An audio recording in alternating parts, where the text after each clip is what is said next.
Joe Schwartz, I think, is in studio. I think I heard him. Is that him out there? I believe. It is him. The Schwarzenegger. He is there. Joe is gonna sit down. You can just go ahead and sit. You don't need a headset. You got a posse with you? That's my brother. Oh, Damn, it was right there. damn. You just close it right in his face, dog. Damn, dog, my bad. Even though he was right here. We're not even gonna go straight to break. We're just gonna go straight Keep to this thing rolling. straight to the thing. Joe's got dinner tonight, so he's got to get out of here. Okay. Whoa. We got the whole squad is back in, so everybody's trying to get a feel for it, right? They're trying to figure out everybody's rhythm again. I think we're gonna get there. Christmas is back. Yeah, we're gonna get there. All right, let's get to it, man. The Tigers do it again. They're 21-0. They're 9-0. First crowd in the history of women's basketball in the PMAC to have over 15,000, the largest crowd ever. What was the atmosphere like? Look, my wife was at the game. She even came back and told me, she was like, wow, that was very fun. Like, they play hard. They're intense. You can tell how much the girls on the team love playing for each other and love playing with each other. Like, they are in a position where, like, she's like, man, this was entertaining. You don't normally hear that. She comes back and tells me that. What was your experience of the game on Monday?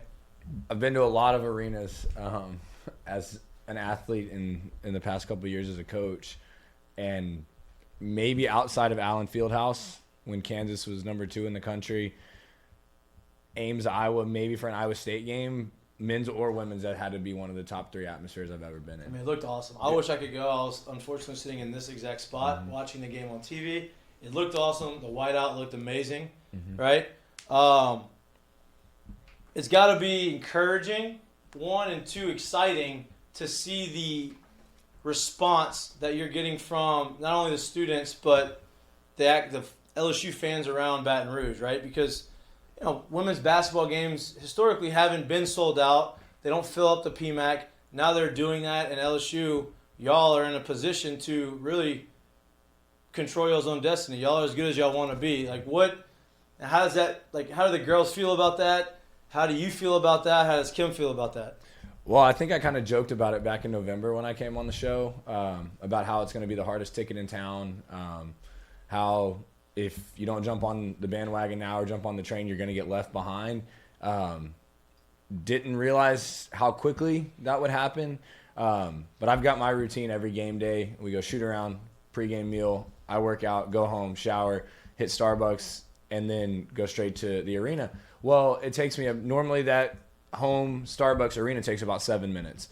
It took 28 minutes the other night. Some of that might have been 5 o'clock traffic, but it's very exciting to see the buzz around the city, because once football season ends, you've got a little bit of buzz, and then it jumps straight into baseball in the spring. There's kind of been that letdown for men's and women's basketball. But to pull up to the arena, I've got my playlist, and I just had to say, so you get hyped in the car. Oh, definitely. Okay. Gotta bring the energy. Coach. Wait, which one it? So a little bit of Lil Baby. I don't have a lot. 7 minutes. Lil Baby and Boosie. So I got 2 or 3 songs that I can bump. 2-3 minuters. But I had to just turn it down for a second and just admire the scene. Like when I turned off Nicholson onto, I guess it's Skip Bourbon, whichever one pulls right in front of the PMAC. The line for the students was wrapped from the ramp all the way down almost to where halfway to Mike the Tiger's cages, wrapped all the way back around, and then underneath to where we parked. And this was an hour and a half before the game. So to see that on top of a bunch of our fans just decided to volunteer and help put 14,000, 15,000 white T-shirts on seats, and they got to the arena at 2 o'clock and didn't leave. Right. So we've got people all ages, all walks of life that are willing to support us. And, God, the student section, I can't say enough about that. It looked awesome. And, I mean, I was driving here to work, to this, and it was, like you said, the traffic was terrible. I could see the line outside. It wasn't necessarily just automobile traffic. Right. Like, vehicle traffic. It was actual, like, human traffic walking across the street and trying to get in line. So, I could see it. I know he could see it because he, kind of downtown issues. You know, so it's been, it's impressive. I said it on the last show. Me coming on here was not a desperate plea to get students to the game. Hell no. I knew that there was some buzz and they would show out, but the way that they showed out and the manner in which they showed out and how loud they were. 2 coaches in a row for past 2 home games. And you're talking big-time coaches in the conference. Tennessee with Kelly Harper and Mike Neighbors at Arkansas. Literally in their press conferences opened up talking about how incredible of an atmosphere it was, how loud it was. Hell, there was a possession where we got a shot clock violation because it was so loud. The fans are chanting LSU, and the ball had hit the rim, so it was reset 20 seconds on the clock, and we dribbled it out because we didn't realize that there was only 20 left. Right. And but if we have to take 1 or 2 shot clock violations for crowd noise, I can't imagine what the other team's doing. I mean, you're talking about from an hour before tip-off to midway through the fourth quarter when they're swag surfing. Coach Mulkey walks out a minute before the game, a minute and a half before the game, and just baby powdered to the roof. And there's like this white cloud just in the PMAC. I wonder how that happened. It's just magic. It just happens. It's PMAC magic. It's ratty. It's ratty. The ratty effect. Where'd that come from? Kind of a long story. We'll keep it simple though. So Kramer and I, we just during COVID we spent a lot of time together. A lot of time at Kim's house, a lot of time at my parents' house. We were both back in Waco. And his nickname has always been K Nasty. That make a play on the baseball field, that's nasty. And so they call him K Nasty. His big league teammates call him K Nasty, and so we kind of decided that I needed a nickname. And so we were kind of freestyling one night. So is it self-proclaimed? No. No, it's not Austin Rivers. We were freestyling one night, and Kramer said something, and then he's like, I'm K Nasty, yeah, I'm with Joe Ratty. And I was like, oh my gosh. Well, Cannon, Kramer's nephew, had heard that. And he was 2 years old at the time, so he starts calling me Joe Ratty. And it stuck. And there you go. It's kind of just, that's me now, Joe Ratty. Coach Mulkey calls me Joe Ratty, all the kids, all the students, and our girls call me Coach Ratty. Coach. So it kind of stuck, and the Balcony Bengals, they call me Ratty, so. There you go. You gotta get you a shirt with a Ratty. Oh, we have one, Ratty Rouge. There we go. There it is. I love that. Yeah. Wait, so let's The talk Ratty about this. pack. Yeah. Right. He's got everything going. He's ready. So let's talk about this. I know, like, you knowing Kim your whole life, knowing her coaching career, it was never the plan to come here and have one great season, a lucky season. So, like, to be 21-0 right now obviously is awesome. How does it feel to kind of, like, be in the part of we're changing the culture here and we're changing the expectation here and actually kind of, like, seeing the plan come to fruition right now, probably before even some people even notice this thing going on, right? I was actually talking to Coach Starkey about this at shoot-around before the Tennessee game because we've all been so impressed at how locked in our girls have been day-to-day, how they've responded after good games, after bad games. Obviously, we haven't lost a game yet. But they know that this isn't where we want to be. We've won 21 games. That's great. We know what our goals are.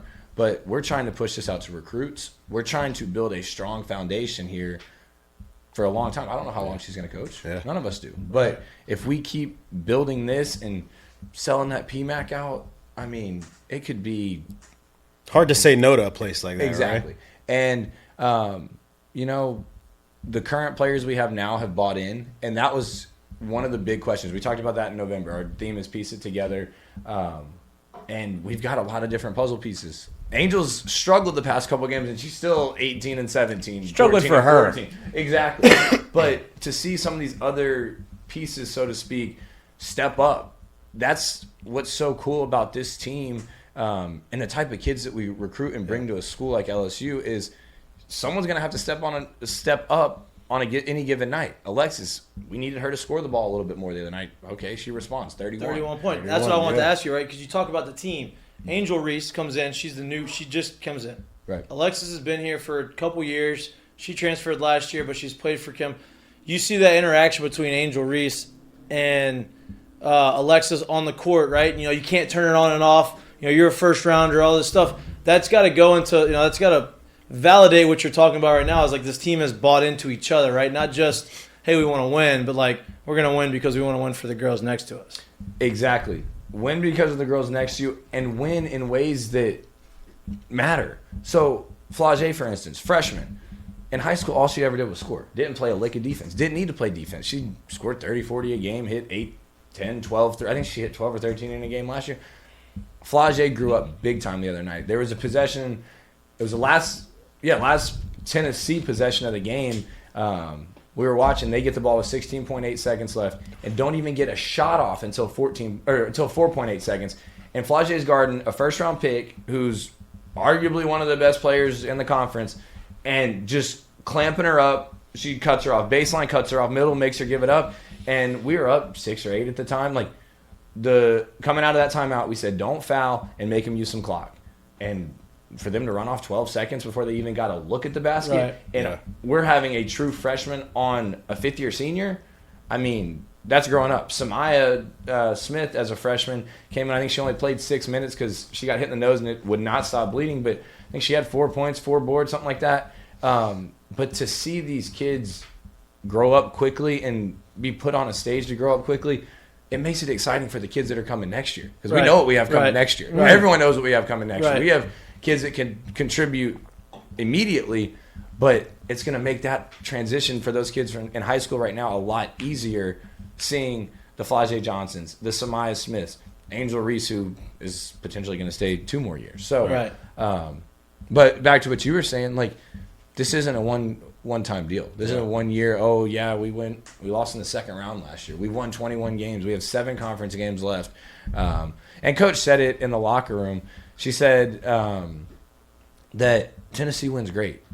But if what you did yesterday, or in this case 2 days ago, still matters to you today, then you haven't done anything today. Right. So as much fun as that win was the other night and as great of an atmosphere as it was, Thursday night is just as big. Because if we lose to Georgia, that win on Monday night doesn't mean anything. And Georgia's the type of team that can come in and beat you. They were beating South Carolina at halftime when they played each other. They've got a bunch of transfers, a bunch of 4th-year, 5th-year kids. They've got a new coach who built a dynasty, for sake of dynasties, at UCF. So they're the type of team, they're going to play zone defense the whole game, which we've struggled with zone a little bit. So we spent the past couple of days working on zone. We're going to have to make shots, but it was nice today to see our girls kind of, okay, we beat Tennessee. Yeah. That's great. January's behind us.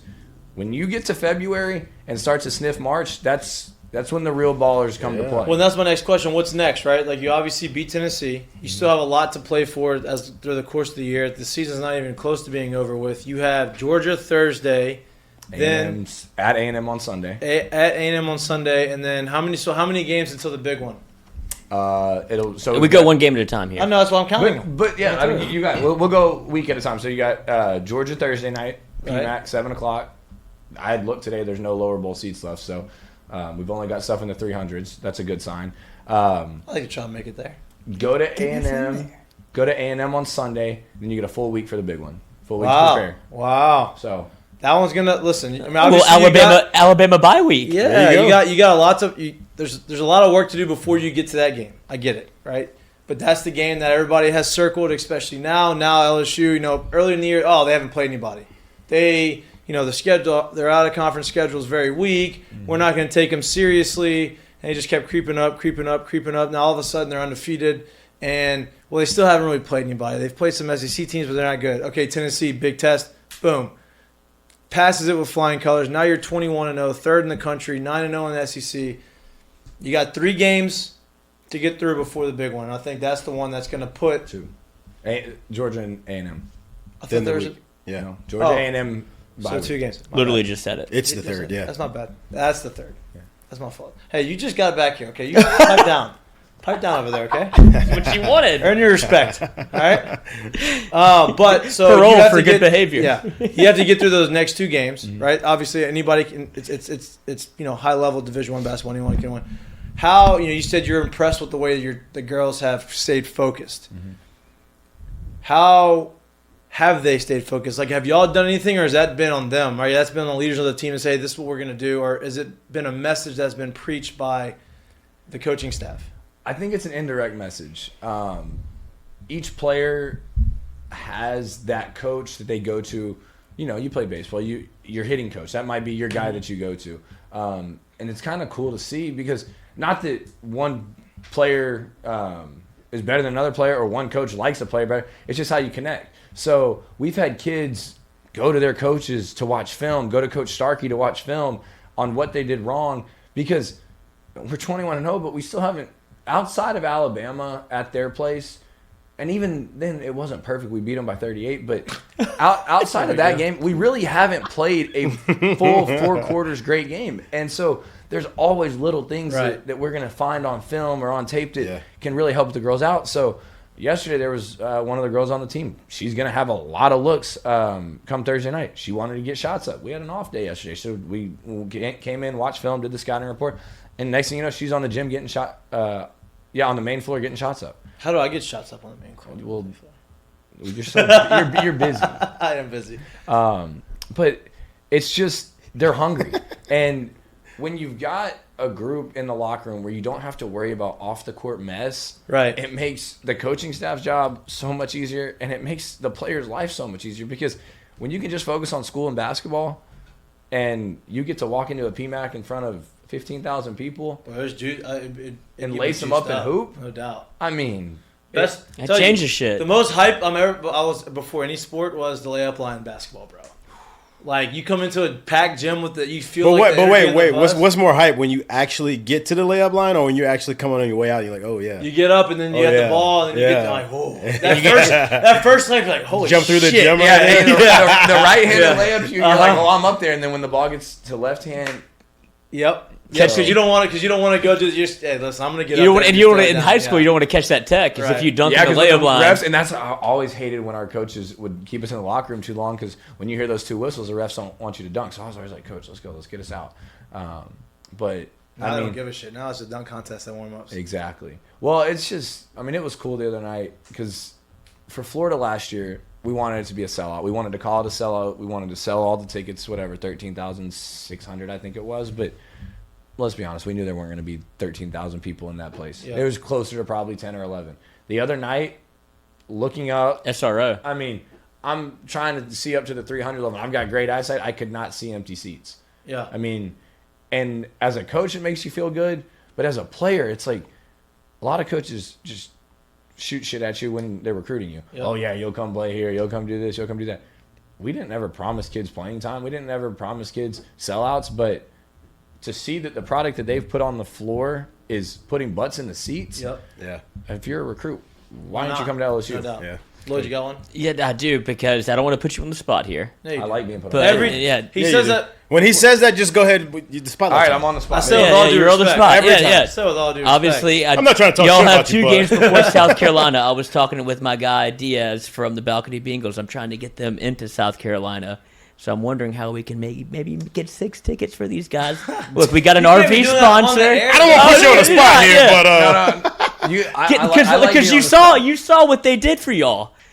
They're leading the charge for women's basketball right now, and that's if you can bring a little bit of the Army to them because what's been made with Don Staley and Kim Mulkey, you've seen the back and forth. You don't have to speak on that part, but to be able to infiltrate. Kind of, behind enemy lines a little bit. I think that's something that LSU could build on a little bit. It definitely is, and I do appreciate you bringing that up because we were given 12 seats behind our bench. The rest are in the nosebleeds. So, 6 make it 7. I'll drive the RV. We'll talk because let's go because there's some big time people from LSU coming on the trip. We've got a fan bus. Maybe 2 fan buses going, but... Hey, Columbia's a great spot, too. It is. Yeah. 5 points. So, we'll talk, because that's something, as many LSU fans... I know a lot of people... Chris Gee, he's not missing that one. Of course. We've got a ton of LSU faithful that are going to come try and ruin that party with us. Love that. Can't wait to watch it. We'll talk about That's a perfect intro to the Super Bowl, too. You got nothing else. Oh, we already talked about that. Yeah, that's unbelievable. You just get ready for the Super Bowl, and now I got 1 verse. Probably gonna be 1 verse 2 at the time. That's. I like that. It'll be 1 verse 2 or 1 verse 3, hopefully. So here's a question, and look, at the end of the day, I know it's all hands on deck, right? Mm-hmm. But it's kind of uncharted waters here, right? So we're sitting in a situation. You're sitting here at 21-0, 7 left in conference play, right?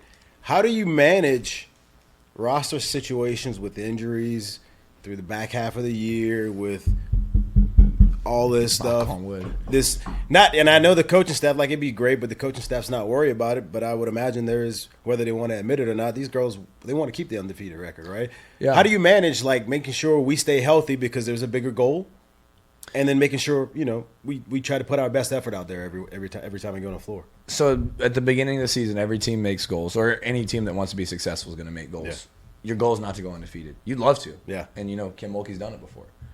That wasn't one of our goals this season. Our goals were to win 90% of our non-conference games, finish top half of the conference. But as you keep checking off boxes on your schedule, win, you start to see that it could be realistic. Now, we know what lies ahead, but we also can't overlook anyone. Right. And the girls, it's funny because in October they're dreading those 4-hour practices, and they're like, oh, can we have an off day? Well, now it's like, if y'all come in, give me an hour and 15 minutes, hour and 30 minutes. Let's get our work done and get to the house. Like, right. And they go hard. And they go hard. It's nonstop. But that's all Mulkey wants. The day before Tennessee, we went for 50 minutes. Yeah, do it right, do it light. You know what I mean? Do it 2 wrong, hours. do it We long. went from 2 o'clock Work right, to 2:50. work light, baby. And we're off the court. So Sounds like a married man. That sounds like I know what I'm talking about. I've seen these days. Get hot down here in the summer, Coach. No doubt. But to your point, you say uncharted waters. For me, it's uncharted waters for a lot of the girls on the team, but That's what I meant. for the boss lady, Because that's why the reason why I'm asking the question, because I was like, I know she's done it before. Yep. So like, there has to be a way of knowing how to manage this thing. You get up by 30. Hey, she's got to go. Come on out of here. Like, let's get them out of here. Like, how do you manage that? Something like that. that's for boss lady to decide. and she has great feel when it comes to that. She knows if a player's not feeling great, then maybe take it easy on them. But Yeah. we really Is that a reason why like some of the practices have been shorter? No, everyone's healthy. Honest to God, our practices have been great. Yeah. And you've really seen a difference since conference play started. Because non-conference, people said we didn't play anyone. We didn't play. I mean, let's be honest. Schedule's a schedule. Schedule's a schedule. Yeah. But we beat Oregon State, who's beaten, I think, 2 top 10 teams. We've beaten some people. But there's been a high level of laser focus going into different opponents. Tennessee, that would have been the easiest game for us to lay an egg on because of who it was, all this hype. And we practiced. We had 5 days to practice and get ready for them. So it's like, oh my God, Tennessee this, Tennessee that. Oh, why are we? But our girls stayed locked in, followed the game plan. Of course, their point guard, who had only made like 3 threes going into the game, decided she wants to knock 2 down against us. But that always happens.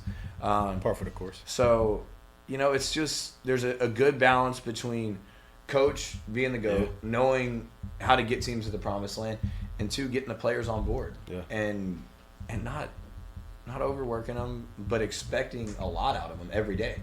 And it's not a lot from a standpoint, we're going to be here for 3 hours, but when you step on that court, lace them up, let's go hard, get our work in, and on to the next. Yeah. So it's been fun. Do you start to feel a little bit of the target being on your back? Because it felt like Tennessee was geared up for – it feels like every time somebody steps in the arena, they're trying to give LSU their best shot. You may not be ranked number 1 in the country.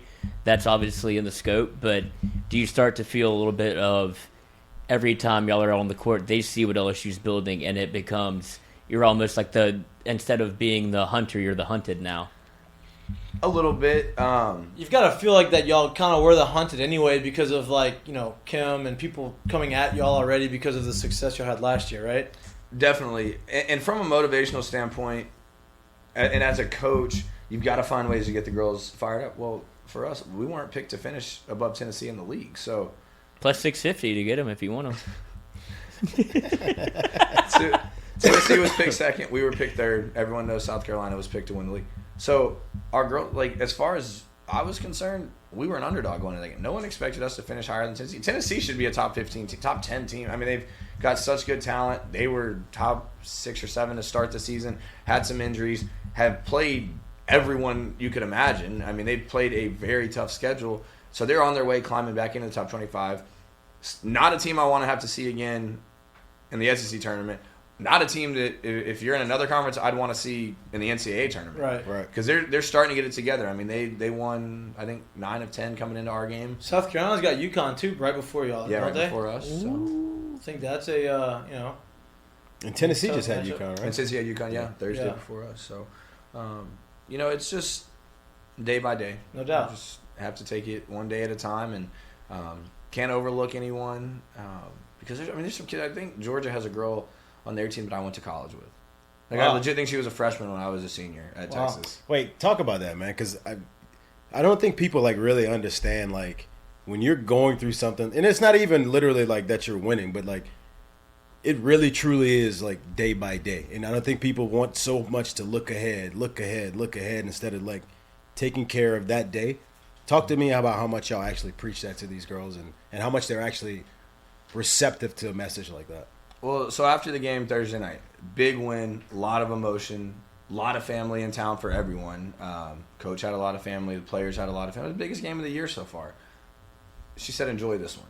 I want y'all to enjoy this one. She said, y'all know we can't get on the court tomorrow, which would have been Tuesday. And she said, but we're going to get in the film room. We're going to watch a little bit on us, and then we're going to watch film on Georgia, get through with the scouting report. And that's the transition day. That's when you've got to get your mind on the next opponent.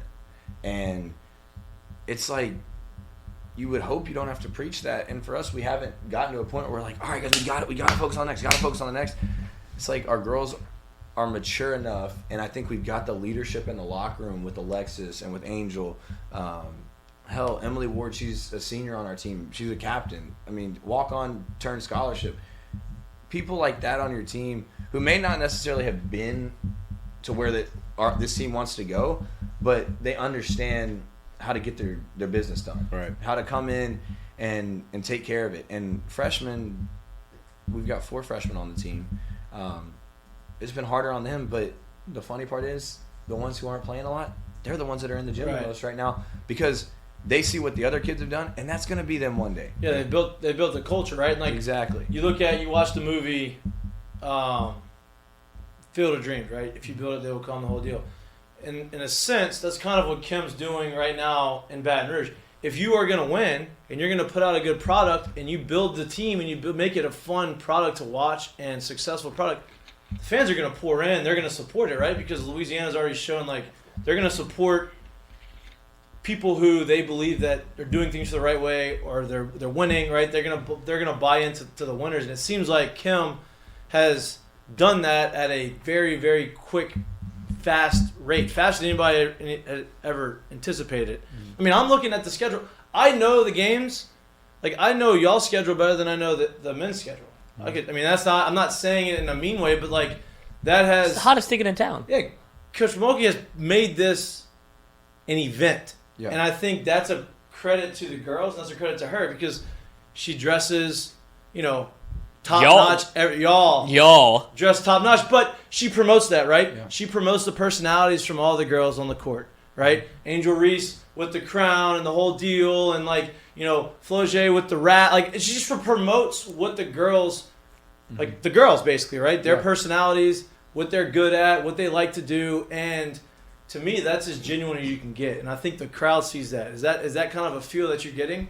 Definitely, but we can't do what we do without the help of the social media, the content team. I mean, what Cody Worsham's been able to put together from a staff perspective with Sheldon, who's our video guy, Grant, who's our SID. We've got, I think, Tyler's our head graphic design person, and then we've got the best photographers in the country. I mean, we were getting pictures because we're starting to send stuff to recruits from the Tennessee game, like pictures from above the scoreboard with all the lighting. You've got the smoke cloud, the baby powder being thrown up.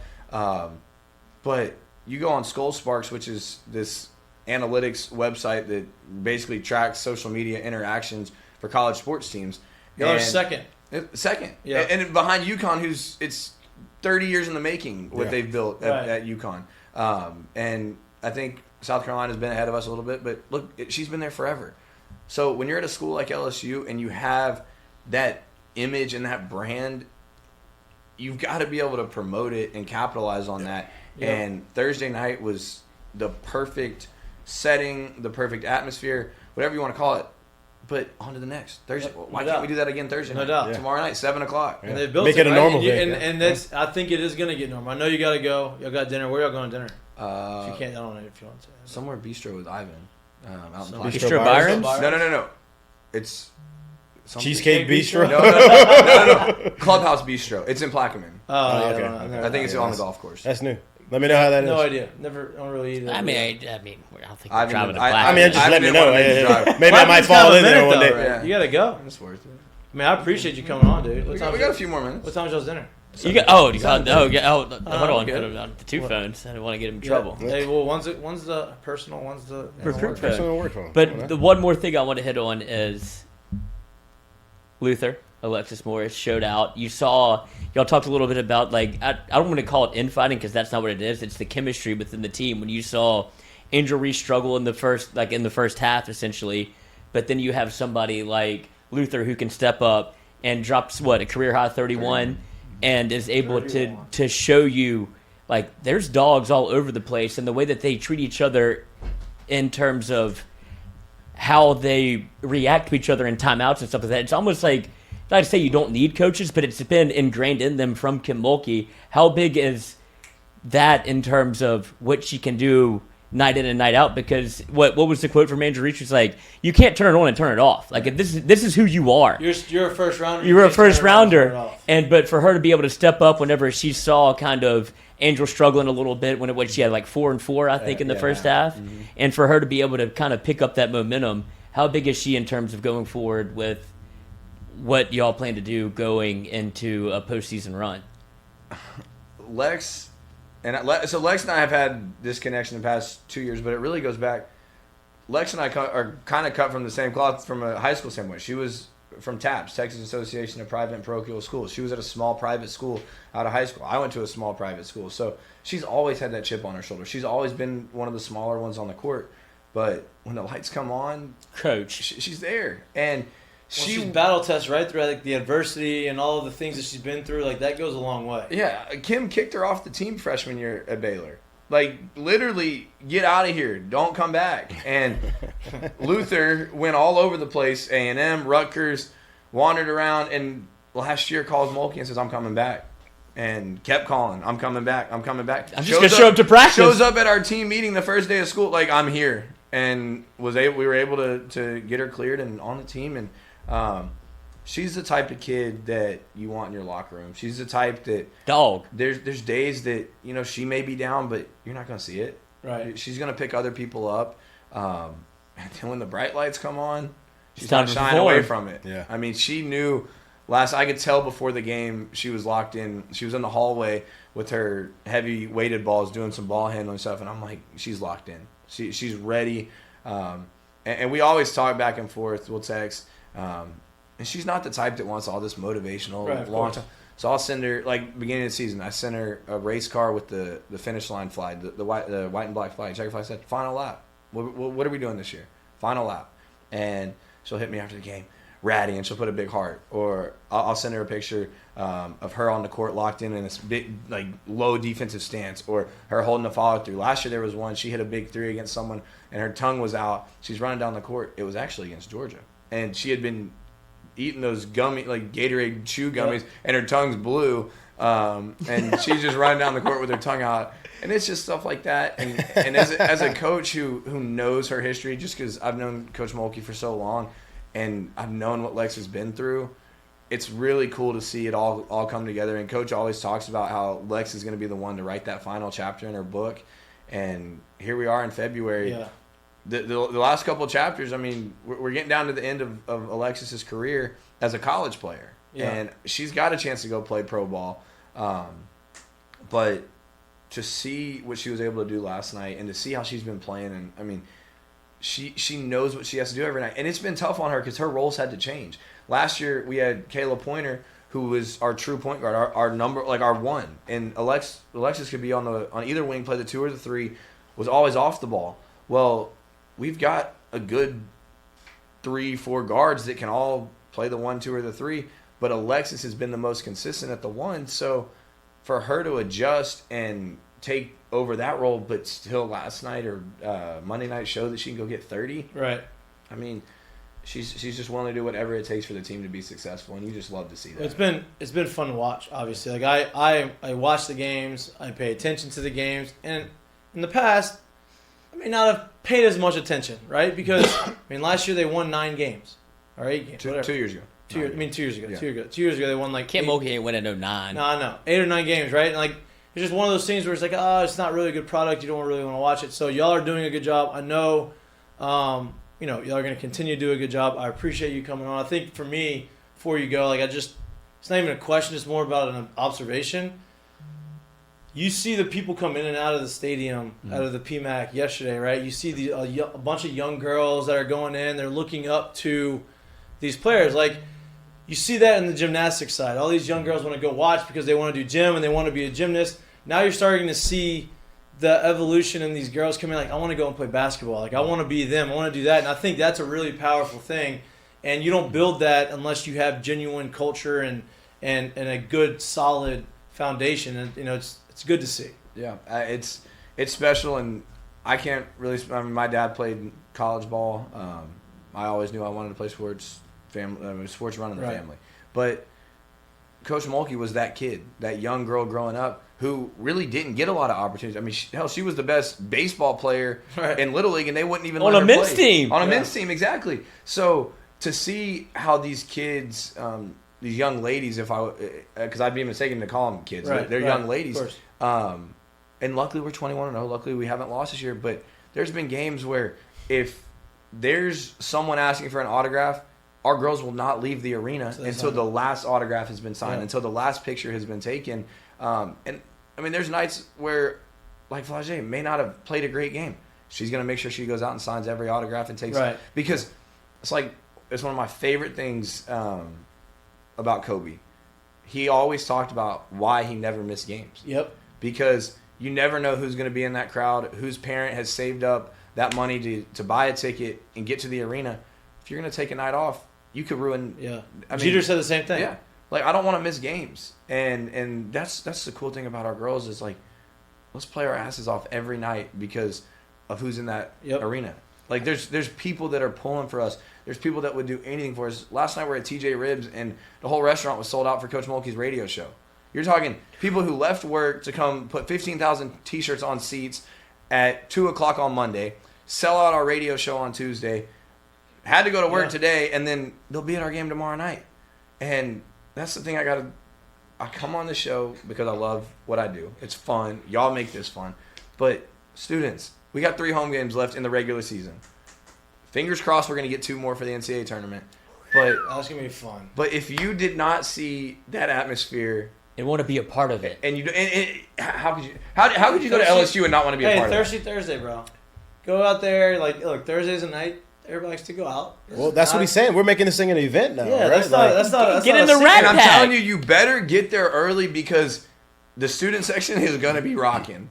They sell beer. They sell alcohol. They sell alcohol. They sell beer. They're Hopefully, students, Michael. you don't have class on Friday morning. Buy alcohol if you're 21. Even if you do. Yeah, even if you do have class. I mean, it's 7 o'clock game. You'll be done by 9 in bed by 10. You just can't get to Tigerland. Shut it down Or early. you could miss it. Miss class. I skip the morning class. We'll give you an excuse. Don't listen to Loy. If you listen to Loy, you might skip the whole Somebody's schedule. got those notes somewhere, Coach. Good point. But no, I think for real, it is turned into an event, and It's a spectacle. I was looking today.